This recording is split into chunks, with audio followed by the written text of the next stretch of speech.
लड़की भाग गई, शादी कर लिया, शादी करके अपनी जिंदगी में फिट हो गई, लेकिन उनके घर का थोड़ा जायजा लो ना, बड़ा ही दुख होता है।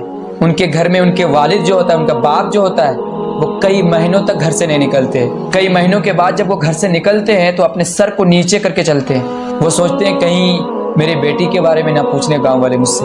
अगर कोई लोग उनको देख के हंसे तो वो सोचते हैं कि मेरी बेटी भाग गई, इस वजह से मुझे देख के हंस रहे हैं। मेरी बहनों से मेरी गुजारिश है, जब आप भाग रही होती हैं उससे पहले जो है अपने माँ बाप की वफादारियों को थोड़ा सोचें। वो बाप जो पसीने बहा करके एक एक कतरा पसीना बहा करके तुम्हारे पीछे खर्चे किया, और तुम इसके बदले में क्या सिला दिए कि अपने माँ बाप को छोड़ करके, अपने माँ बाप की इज्जत की धज्जियाँ उड़ा करके एक गैर मर्द से भाग गई। लेकिन एक बात यहाँ पर यह भी है, अपनी बेटी की शादी जब कराएं आप तो पहले अपनी बेटी से भी पूछ लें क्या आपकी राजी है कि नहीं। अपनी बेटी की शादी दिलाते हैं तो इंसानों वाला माहौल रखिए अपने घर में।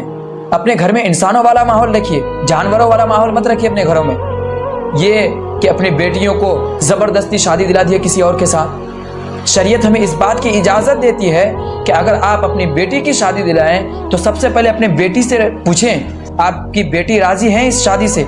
नहीं पूछते हैं, जबरदस्ती किसी और से शादी दिला देते हैं। लड़की के मन में और पसंद में कोई और रहता है, किसी और से शादी दिलाने की बात करते हैं। जब आपकी लड़की आपसे कहती भी है कि मैं फलाना लड़का को मैं पसंद करती हूँ, फलाना लड़का से मेरी शादी दिलाइए, उसके बाद भी शादी नहीं दिलाते हैं, तब लड़की मजबूर होकर के वो गलत कदम उठा लेती है, आपकी इज्जत की धज्जियों को उड़ा देती है, हाथ मलते रह जाते हैं आप। फिर बराए करम अपनी बेटियों की राय मशवरा जरूर लें।